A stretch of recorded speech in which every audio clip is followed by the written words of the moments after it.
वे अपने पिता के संरक्षण में रहीं, वृंदावन रस से आवृत रहीं, वृंदावन रस में डूबी रहीं, और जब वृंदावन पहुंच गई तब तो कहना ही क्या, फिर वहां तो कलयुग की हिम्मत भी नहीं है जो भक्तिमती करमेती बाई की ओर ताक भी सके, देख भी सके। इसलिए कवि श्री नाभा गोस्वामी जी कहते हैं, कठिन काल कल युग में करमेती निष्कलंक रही। इस कठिन कलयुग के काल में करमेती निष्कलंक रही, कलंक रहित होकर के करमेती रही। ये कैसा है कलिकाल? नागरीदास जी महाराज कहते हैं, आयो महाकलिकाल युग घोर, आयो महाकलिकाल, आयो महाकल युग घोर, आयो महाकल युग घोर, घोर कलिकाल आ गया। धर्म धीरज उड़ गए ज्यों पात पौन झकोर, धर्म धीरज उड़ गए ज्यों पात पौन झकोर। जैसे पतझड़ में, इस समय बसंत चल रहा, पतझड़ ऋतु आती है तो हवा चलती है और सूखे पत्ते पेड़ से झड़ जाते हैं, ऐसे ही धर्म और धैर्य ये दोनों झड़ गए, उड़ गए।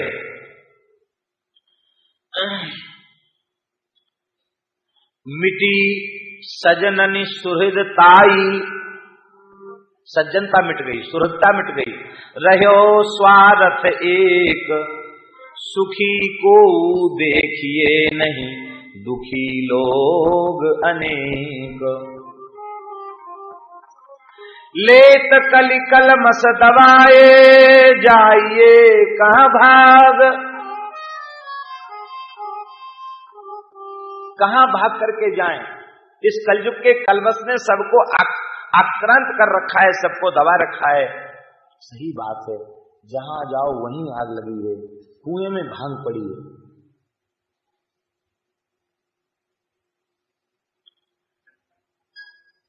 एक अच्छी साधिका एक जगह अपने राम गए तो उन्होंने कहा, माता जी उनकी थी, प्रोफेसर थी, बोले हम चाहते हैं कि हम वृंदावन वास करके भजन करें।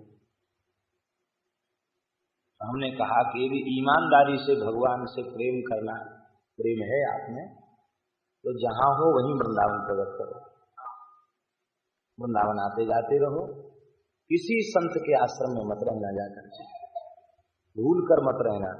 क्यों? बोले जो अभी श्रद्धा है वो भी सुरक्षित नहीं रह जाएगी, वृंदावन के प्रति जो भाव है वो फिर सुरक्षित नहीं रह जाएगा। है उसमें जीव की अपनी ही अपात्रता कारण, लेकिन पहले अपने हृदय के भाव को परिपक्व करो। कैसे करें? गीत गोविंद का पाठ करो, राजपंचाध्यायी का पाठ करो, खूब नाम जप करो, भजन करो, जो कुछ नौकरी भगवान ने दी उसको पूरा करो। और जब अवस्था आ जाए वृंदावन रहने की, तो अपने किसी परिवार के निकट व्यक्ति के साथ वृंदावन वास करना। स्थिति बड़ी भयंकर है, कुएं में भांग पड़ी है, कुएं में भांग पड़ी है। किसी कुएं में भांग घोल दी जाए तो जो भी पानी पिएगा नशा उसको हो जाएगा। कुएं में भांग पड़ी, कहते ऐसी स्थिति है। तन तपत त्रयताप में, तन तपत त्रयताप में, अरु लगी चहु दिशि आग, चारों ओर आग लगी है। दास नागर नहीं शीतल, धाम निर्भय और, जहां वृंदा विपिन जमुना बचे बाही ठोर, जहां वृंदा विपिन यमुना बचे बाही ठोर। जहां श्री वृंदावन है, जहां श्री यमुना है, वहीं बच सकता है, नहीं तो महाराज सब जगह करमेती जब तक होश नहीं था तब तक तो वे वृंदावन में रस में डूबी रही खंडेला में, और जब तनिक होश आया तो चली गई वृंदावन। अब बताओ कलंक को छूने का अवसर कहाँ रहा? इसलिए कहा कठिन काल कल युग में। ये बात किसी के चरित्र में नहीं कही, बाल्यकाल से लेके अंतिम क्षण तक ऐसा पवित्रतम जीवन जो करमेती बाई ने जिया है, ऐसा जीवन इतिहास में देखने सुनने में भी कहीं प्राप्त नहीं होता है। अद्भुत जीवन है श्री करमेती बाई का, अद्भुत जीवन है। आप लोग कहेंगे नाम करमेती क्यों पड़ा? देखो, कर्म इति, तीन प्रकार के कर्मों में जी फंसा है, संचित क्रिय प्रारब्ध, संचित कर्म, क्रियमाण कर्म और प्रारब्ध। इनको समझ लेना चाहिए। भगवान की शरण में जाने से संचित भस्म हो जाता है, क्रियमाण पवित्र हो जाता है, और प्रारब्ध को भगवान की कृपा का सहारा लेकर भक्त भोग लेता है। और ग्रंथों में ऐसा लिखा है, आर्त भक्त के प्रारब्ध को भी भगवान मीट देते हैं। दो प्रकार के प्रपन्न हैं, एक दृप्त प्रपन्न और दूसरा आर्त प्रपन्न। ये सब बड़ी सूक्ष्म बातें हैं वैष्णव ग्रंथों की। आर्त प्रपन्न और दृप्त प्रपन्न, दो प्रपन्न हैं। एक प्रपन्न तो ऐसे हैं, शरणागत भक्त ऐसे हैं जो व्याकुल हैं, छटपटा रहे हैं, ऐसे छटपटा रहे हैं कि अब बस एक पल जी नहीं सकते। दर्शन को नैना तपे, बचन सुनन को कान, मिलिवे को हियरा तपे, जिए के जीवन प्राण। गोवर्धन वासी सांवरे, तुम बिन रहो न जाए। ऐसे भक्तों के प्रारब्ध का भगवान विचार करने लग जाएं, तब इतना लंबा प्रारब्ध भोग लें, इसके बाद हम मिलेंगे, तब तक बेचारे वे जीवित ही नहीं रहेंगे। इसलिए ऐसे आर्त भक्तों के प्रारब्ध को मेट कर भगवान मिलते हैं। यही समझ लो कि देखो ये प्रारब्ध क्या है, वो सिनेमा की बनी बनाई रील के समान ये प्रारब्ध है। इस शरीर के साथ प्रारब्ध है ना, तो जैसे पहले कोई नाटक बनता है तो उसकी रील पहले बन जाती है, और जब उस रील को मशीन में लगा दिया जाता है तो वो रील चलने लग जाती है। अब उसके जितने दृश्य हैं वे पूर्व निश्चित हैं, इसके बाद क्या होगा, इसके बाद क्या होगा, इसके बाद क्या होगा, ये सब पहले से निश्चित है। और वो जहां जो फिट है वहीं फिट होगा, वहां वैसे ही उसको दिखाया जाएगा। इसलिए कहा गया प्रारब्ध दुर्निवार है। प्रारब्ध जो है वो शरीर पीछे बना, प्रारब्ध पहले निश्चित हो गया। माने नाटक ये रिले बाद में रिले हो रहा है, इस समय रील पहले बन गई, रिले अब हो रहा है। लेकिन एक मशीन और है, छोटी सी है, उसको ऐसे ऐसे दबाते हैं, वो रील जल्दी जल्दी घूमने लग जाती है, रिमोट कंट्रोल। फिर जहां वो देखने वाला चाहता कि अब ये दृश्य देखना है, बस वहीं दबा देता, वहीं स्थिर हो जाता है। और उसके पहले चित्र जल्दी जल्दी जल्दी जल्दी भागते दौड़ते कूदते फांदते नजर आते हैं, और फिर तुरंत जाके जहां वो उसको स्थिर करना है वहां स्थिर कर देते हैं। ऐसे ही जो आर्त प्रपन्न होते हैं उनका रिमोट कंट्रोल ठाकुर जी के हाथ में होता है। जब देखते हैं ज्यादा घबरा रहे हैं, तुरंत बटन दबाया, खटपट खटपट खटपट खटपट, सारी रील खत्म करके लो आ जाओ हमारे हृदय से लग जाओ। बोलो वृंदावन बिहारी।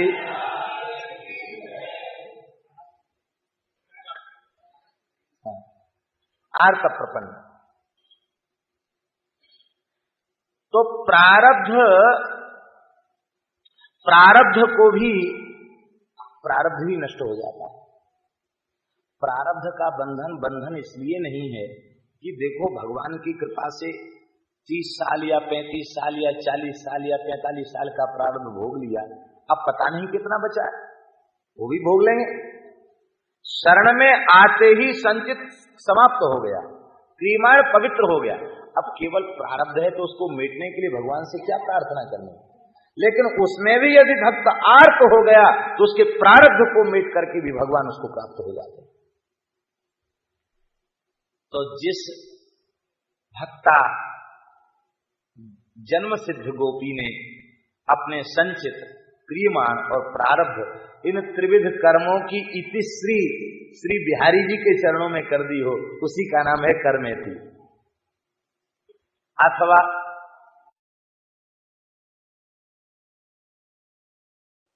कर मैत्री, कर मैत्री, मैत्री शब्द का अपभ्रंश होकर मैत्री हो गया, लोक भाषा में मैत्री से मैत्री हो गया। इसका तात्पर्य है, अरे जीव, शरीर और संसार से मित्रता छोड़कर श्री कुंज बिहारी लाल से मैत्री कर लो। ये सिद्धांत जिसके जीवन में प्रकट हो गया हो, उस भक्ता का नाम है कर्मेति। अथवा प्रत्येक पदार्थ में, प्रत्येक प्राणी में श्री कृष्ण विराजमान है। सर्वोत्कृष्ट ज्ञान यही है कि सब में भगवान है, और सर्वोत्कृष्ट भक्ति यही है कि सब में भगवान है। ज्ञान की पूर्णता भी इसी में कि सब में सर्वम खलविदम ब्रह्म, यहां तक पहुंचना ज्ञान की पूर्णता है। और भक्ति की पूर्णता किसमें है? बोले भक्ति की पूर्णता है जड़ चेतन जग जीव जत सकल राम में जाने, बंदौ तिनके पद कमल सदा जोरी जुग पान, सिय राम मैं सब जग जानी, करहूं प्रणाम जोरी। ज्ञान की पूर्णता सर्वत्र भगवत दर्शन में है, सर्वत्र आत्मदर्शन ब्रह्म दर्शन में है, और भक्ति की पूर्णता भी सर्वत्र भगवत साक्षात्कार में है। अध्यात्म रामायण में भगवान श्री राम ने स्वयं अपने मुख से कहा है, हे माता कौशल्ये, मैंने जो तुम्हें दिव्य भक्ति योग का उपदेश दिया है, इस भक्ति योग का आचरण कब तक करना चाहिए? कहते यावन न पश्येत अखिलम मदात्मकम तावन मदाराधन तत्परो भवेत। जब तक सारा विश्व मेरे स्वरूप में न दिखाई देने लग जाए, तब तक मेरी भक्ति योग के द्वारा आराधना करनी चाहिए। और जब सब में मेरा स्वरूप दिखाई देने लग जाएगा, फिर उपासना में प्रयास नहीं करना पड़ेगा, उपासना सहज बनने लग जाएगी। तो सब प्राणियों के प्रति मैत्री का भाव कब होगा? बोले निज प्रभु मैं देखें जगत के ही सन करहीं विरोध। संपूर्ण प्राणियों के प्रति मैत्री का भाव तब होगा, संपूर्ण प्राणियों के प्रति मैत्री का भाव तब होगा, बोले जब सब प्राणियों में भगवान दिखाई पड़ेंगे। जब तक भेद दृष्टि बनी हुई है, तब तक संपूर्ण प्राणियों में मैत्री का भाव नहीं आ सकता। हमने देखा है महात्माओं के जीवन में कोई उन्हें भेद नहीं है, और कोई भी जीव निकट आया, ऐसा प्यार, ऐसी आत्मीयता, ऐसा प्रेम प्रदान किया, मानो पता नहीं कब के सगे संबंधी। तब प्रश्न उठा कि क्या वे हमसे ही ऐसा व्यवहार करते हैं? नहीं, यही तो विशेषता है भगवत स्वरूप का सब में अनुभव करने वाले महात्माओं के व्यवहार की। यही उत्कृष्टता है कि एक भी कोई व्यक्ति ऐसा नहीं होता जो ये कह दे कि हमसे कम प्रेम। एक बाप अपने दो बेटों को खुश नहीं रख पाता। बड़ा कहता है कि तो छोटे को ज्यादा मानते, छोटा कहता बड़े को ज्यादा मानते हैं। लेकिन इन महात्माओं की तो देखो, इनके निकट आने वाला कोई नहीं कहता कि हमारे ऊपर कम कृपा थी। हम तो श्री भाई जी का दर्शन हमको तो हुआ नहीं, उनके यशक काय का ही दर्शन हो रहा है, बाकी विग्रह का दर्शन तो नहीं हुआ दास को। लेकिन अभी जो कुछ कान में सुनाई पड़ रहा है, लोगों के अनुभव लोग बोलते हैं, वहां से आवाज जाती है, साफ साफ कान में सुनाई पड़ता है। तो सब लोग एक ही बात कहते हैं, हमसे बहुत प्रेम करते थे। हम कहते उस व्यक्ति को खोज के लाओ जो कह दे कि हमसे बहुत विरोध मानते थे, उस व्यक्ति को खोज के ले आओ। उस व्यक्ति को खोज के लाओ जो कहे हमसे कम प्रेम करते थे अथवा हमसे विरोध मानते थे, उसको खोज के लाओ पहले। ऐसा कोई मिलेगा ही नहीं। क्यों नहीं मिलेगा? इसलिए नहीं मिलेगा क्योंकि वस्तुतः सब में भगवान को देखते। इसी गीता वाटिका में आग लग गई और आपने घी और बूरा मंगा करके आहुति दी। हे वैश्वानर, श्री अखंडानंद जी महाराज उस समय यहाँ थे और उन्होंने कहा कि सर्वत्र भगवत दृष्टि की बात बड़े बड़े लोगों के द्वारा कही सुनी गई, लेकिन मेरा सौभाग्य कि परम श्रद्धेय श्री पोद्दार महाराज के द्वारा उसका चरितार्थ स्वरूप देखने को मिला कि आग लग गई तो उन्होंने घी और गुड़ और बूरा मंगा करके आहुति दी। हे प्रभु, आप गीता वाटिका में पधारे, आपका स्वागत है।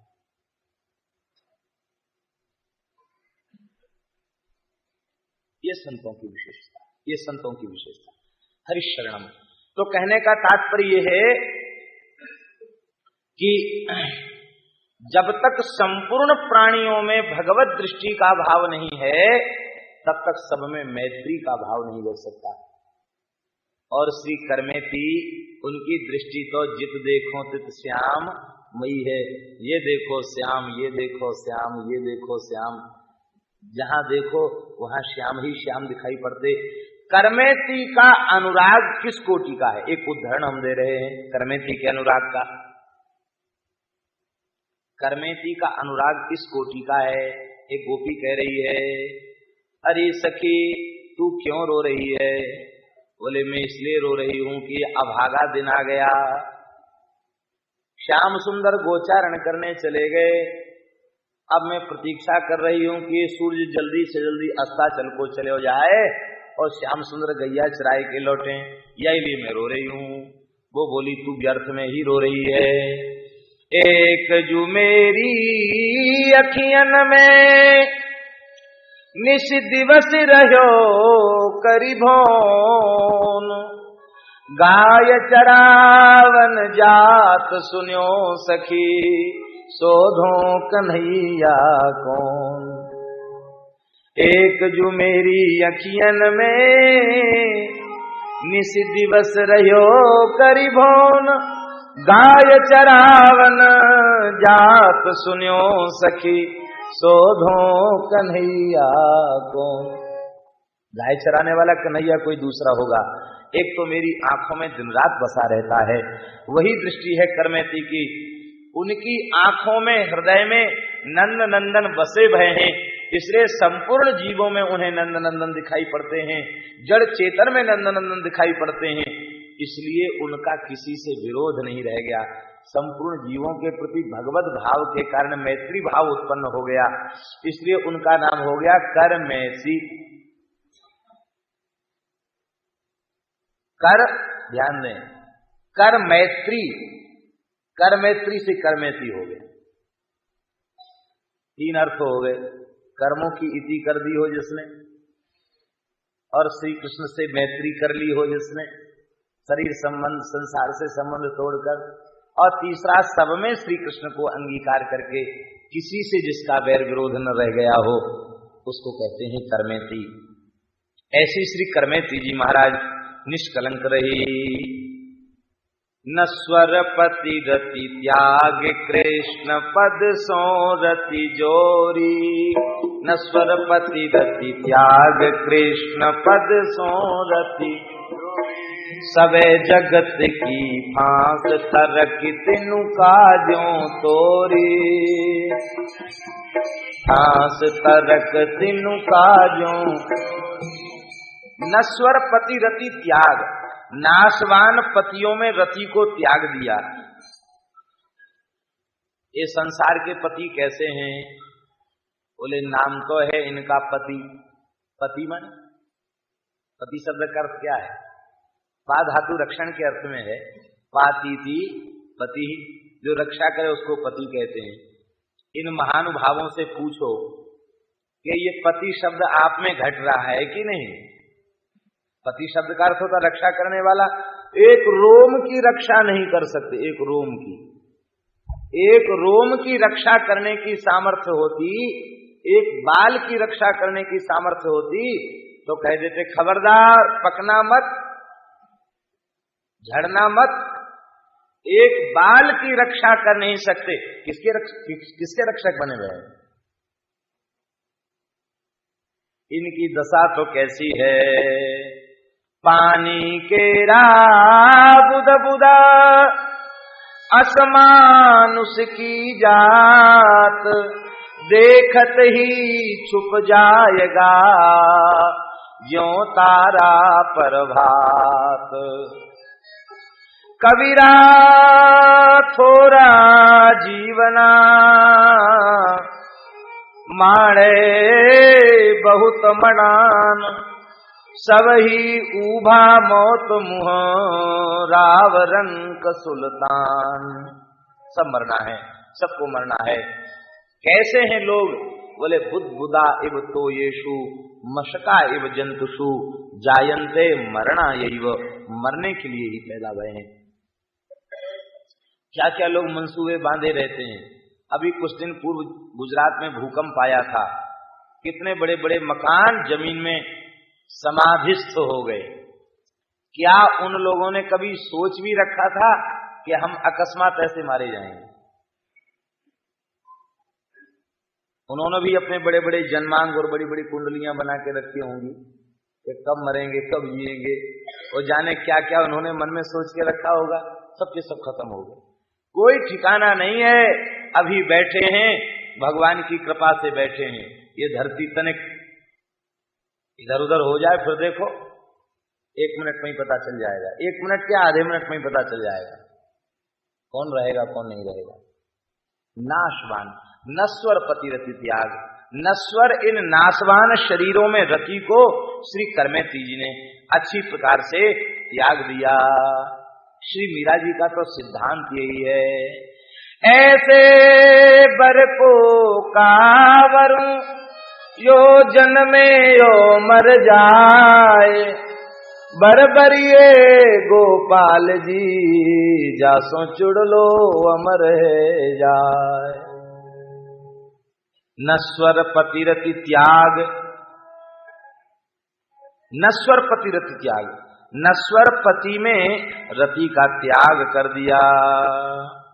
श्री व्यास जी महाराज ने वर्णन किया है, हरिराम व्यास जी ने, बिनती सुनिए वैष्णवदासी, अपनी पत्नी को उपदेश देते हुए उन्होंने कहा, बिनती सुनिए वैष्णवदासी।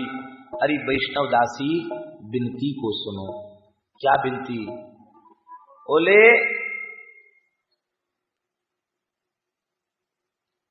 जिस शरीर को तू इतना प्रेम कर रही है वो शरीर क्या है? कहते कि ये तो बात पित्त कफ मलमूत्र खखार इसका एक घृणित भांड है, बर्तन। परम श्रद्धेय स्वामी श्री राम सुखदास जी महाराज के चरणों में बैठे थे तो उन्होंने कहा, स्वामी जी जानते हो ये क्या है? कहा, महाराज जानते हो ये क्या है? तो मैं बताइए। तो कहते मलमूत्र खखार पैदा करने की फैक्ट्री, कारखाना है, गंदगी बनाने वाला कारखाना है। लोग कहते महाराज हम दर्शन करने, ये क्या दर्शन है इसका? गंगा जी का दर्शन करो, भगवान का दर्शन करो। ये शरीर इसका क्या है?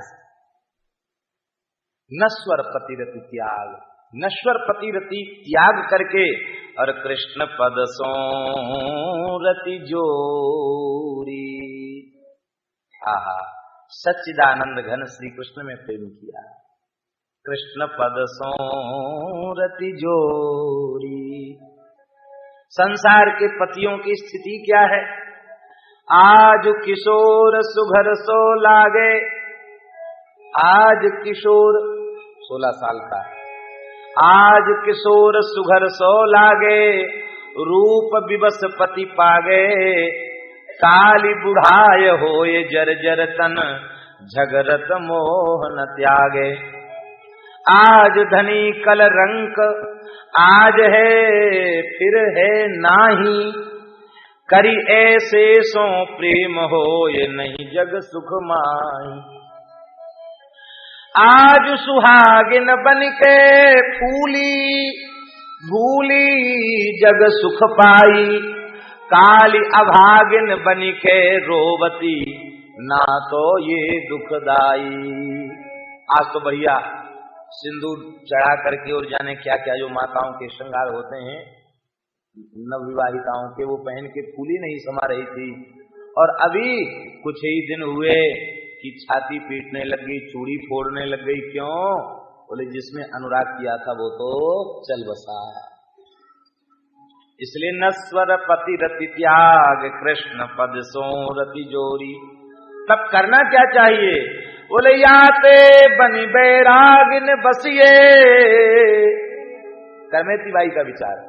बोले याते बन बैरागिन, बैरागिन बन करके बाला में बैरागन होंगी।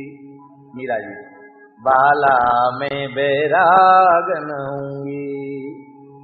याते बन बैरागिन बसिए, वृंदावन रजधानी।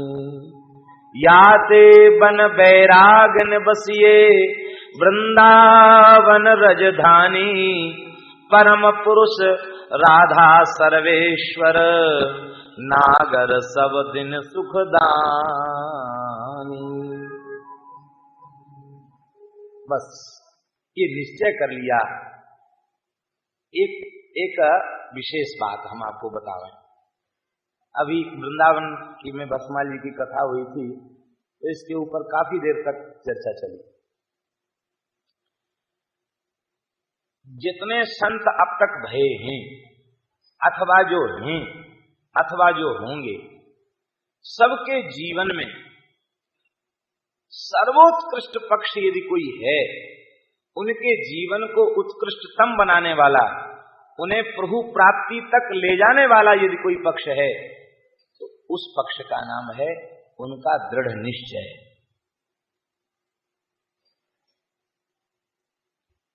निश्चय के अभाव में सारी बातें कोरी की कोरी रह जाती है। निश्चय बहुत आवश्यक। इसी निश्चय का ही नाम है निधिध्यासन। श्रवण के 3 अंग हैं, श्रवण, मनन और निधिध्यासन। तो श्रवण ये हो गया, अश्रुत विषय का विचार, ये मनन हो गया, और इसके बाद उस पर चलने का निश्चय कर लेना, चल देना, इसका नाम है निधिध्यासन। तो जब तक निश्चय का तात्पर्य निधिध्यासन जब तक जीवन में नहीं होगा, निधिध्यासन का तात्पर्य निश्चय जब तक जीवन में नहीं होगा, तब तक लक्ष्य की प्राप्ति में संदेह है। आप लोग कहेंगे निश्चय क्या है? एक ही सूत्र है निश्चय का, एक ही सूत्र। पूरा पद हम नहीं सुनाएंगे, समय भी नहीं है। एक ही पद, एक ही सिद्धांत है निश्चय का। तो निश्चय का क्या है? बोले अब लो नसानी, अब ना नसे हो, अब लो नसानी, अब ना नसे हो, अब लो नसानी, अब ना नसई हो, अब लो नसानी, अब ना नसई हो, अब लो नसानी, अब ना नसई हो, अब लो नसानी, अब ना नसई हो। देहाती भाषा में कहो तो अबलो गड़बड़ानी, अब न गड़बड़ई हो। ये हमारे अनिश्चय के कारण ही लाखों करोड़ों अरबों खरबों जन्म व्यर्थ चले गए। हम निश्चय नहीं कर पाए भजन का, इसलिए हमारे जन्म व्यर्थ चले गए। निश्चय कर लो, आज निश्चय कर लो, अभी निश्चय कर लो भजन का, अभी कल्याण, इसी समय कल्याण। भजन की बात दूर छोड़ो, आज अभी इसी क्षण निश्चय कर लो, हम केवल श्री कृष्ण के हैं, हम केवल भगवान के हैं। कुछ करने की आवश्यकता नहीं, इसी समय मुक्त हो, जीवन मुक्त हो, माया से मुक्त हो, विकारों से मुक्त हो, अविद्या से मुक्त हो, सारे बंधनों से मुक्त हो, आज ही मुक्त हो, अभी मुक्त हो, इसी समय मुक्त हो। केवल निश्चय कर लो हम भगवान के हैं, केवल निश्चय कर लो हम भगवान के हैं, अभी मुक्त हो। बाकी तो देखो, बाकी जितने साधन हैं ये तो वैष्णव का कालक्षेप है, वो करेगा ही क्या? भगवान की चर्चा नहीं करेगा तो जिएगा कैसे? नाम नहीं लेगा तो जिएगा कैसे? लीला दर्शन नहीं करेगा तो जिएगा कैसे? सेवा पूजा नहीं करेगा तो जिएगा कैसे? कल्याण के लिए सब नहीं किया जा रहा है। कल्याण तो उसी दिन हो गया जिस दिन भगवान से संबंध जुड़ गया, उसी दिन कल्याण हो गया। श्री ब्रह्मा जी कह रहे हैं, तावद रागादयस्तेना तावत् कारागृहं गृहं तावन्मोहो निगडः यावत् कृष्ण न ते जनः।